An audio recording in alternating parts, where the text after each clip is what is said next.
Hello everybody and welcome to my latest movie review, where today I review Sinners, directed and written by Ryan Coogler.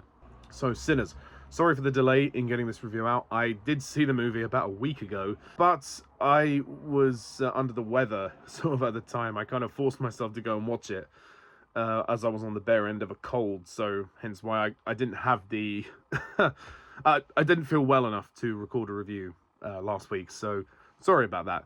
But anyway, trying to leave their troubled lives behind, twin brothers return to their hometown to start again, only to discover that an even greater evil is waiting to welcome them back. So Sinners, this is I guess you could say a Western movie that features vampires. It's a very unique and unusual concept. It's not something that I've seen for quite a while, or if anywhere. I do happen to like the director, Ryan Coogler. I think he did a very good job with the first Black Panther movie. I wasn't crazy about the second one. I enjoyed the first one, and the Creed films are good for what they are. So how is Sinners?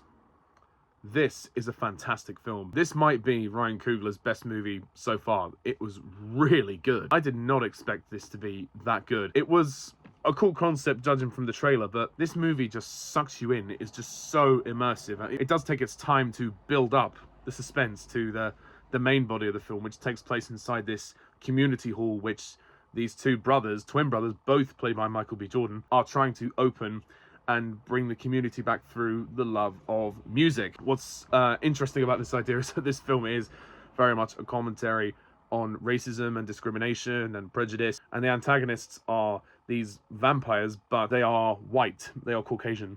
And I've never seen a vampire movie quite like this, one that really is more thematic, has more of an in-depth thread embedded into its plot. It's so rich with themes, and it's so rich with strong ideals. We normally see in these type of films is a typical vampires kill people, that's it. Whereas this is so much more. You feel the jeopardy. Because the cause of the vampires' motivations is so rooted in the discrimination and the racial indifferences, you feel every impact of these vampires when they attack people in the second half. It's not a spoiler to say they attack people. And this is one of those rare cases where a story that features so heavily about music being a central theme is sometimes showing the good and the bad of how it can bring people together and tear people apart. Really quite clever, to be honest. So this is a wonderfully clever, well-written movie. It's a really clever idea and really takes the concept of a vampire movie and really enhances it and expands it in a way that I never ever could have imagined. And I think only Ryan Coogler could have pulled this off. The actors are really good too. We obviously have Michael B. Jordan, who plays two characters. He plays the twin brothers, Smokes and Stacks, I think the names are. For me, Michael B. Jordan is good, although he doesn't do a lot to differentiate the characterizations between the two brothers. They are very much two of the same. Sometimes I am left wondering who is who. It is a little bit hard to tell them apart unless characters are naming them in conversation. But that minor gripe aside, he does do a good job, and he throws himself into the meat of the story.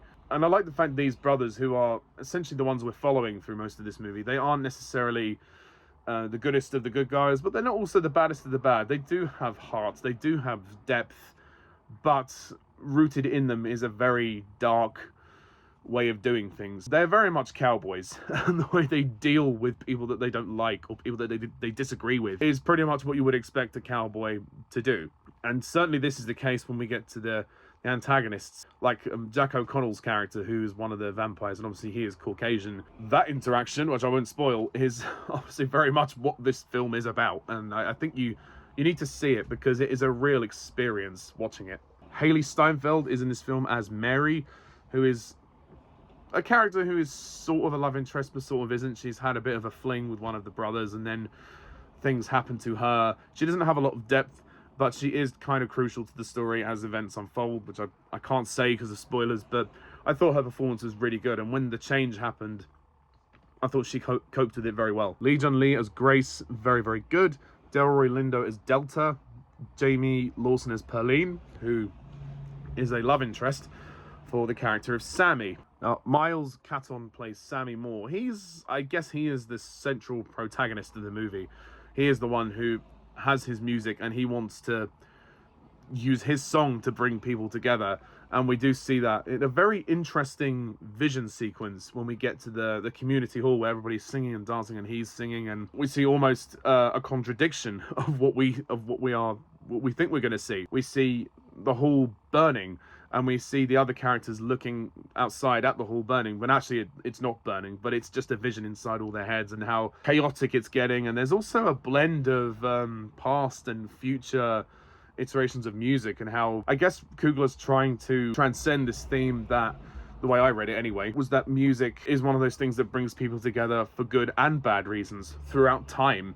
I'm guessing that's the intention by that vision sequence, and I thought that was very prophetic and very, very powerful, and nothing that I ever expected this film to do. Of course, it is a vampire film, and you do get the usual action sequences where they're fighting the vampires, the second half of the movie, which, I mean, I'll admit is very good, but not as interesting as the root of the story, but I still enjoyed watching it. The cinematography is beautiful. This is one of the most visually stunning movies of the year.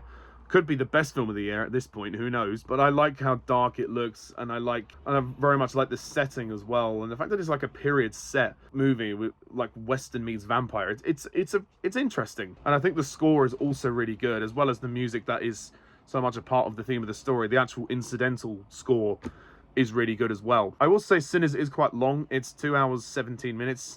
For some people that might be too long. It does take its time in the first half of the movie, getting to know the characters before the second half happens. So it almost feels a bit like two films in one, and that might put some people off, but I didn't mind. I thought the character development was pretty solid for the most part. You don't care about every single character, but you care about the ones you need to care about before the second half of the movie. But Ryan Coogler's direction is stunning, and I think this is one of those films that really is just, it's mind-boggling. Like, how did they do this? Like, how did he come up with this idea? It's a really clever idea, and I think he is one of the most talented directors working today, and I hope he makes more movies like this, because this is really quite stunning. It's in quite an interesting way.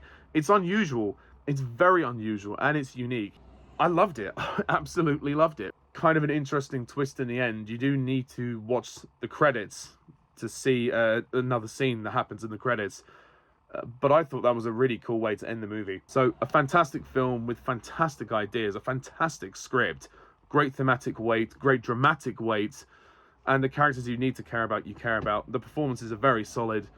It comes together beautifully. Like I say, my only real complaint is Michael B. Jordan's acting could have been a little bit different with one of the characters, because he plays two of them. So it would have been nice to have him differentiate his performance from one twin to the other. Perhaps the length is a tad long, but I honestly didn't mind it. I was engaged and I was interested, and I liked the build-up, even though it was taking its time. I thought by the time we got to the second half, I was like, okay, this is at the point where I am feeling like we do need to move on, and thankfully we have moved on. So I have to be honest, Sinners is a masterpiece.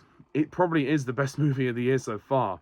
Really, really quite surprising. Really good. This is a clever, genius idea, and I really hope more people go and see it, because it deserves to be seen. And we have quite the cast for this film, and I really hope that they get put on the map. And some of the lesser known cast, I really hope get more work, because they're all really talented. And the music in this film, which is so important to the story, is wonderful. It really is wonderful. There's no other way to say it. It's an experience. You have to go and see this film, and it's shot in a way that makes it feel like you are there. That's all I can say. So I'm going to give Sinners an easy 10 out of 10.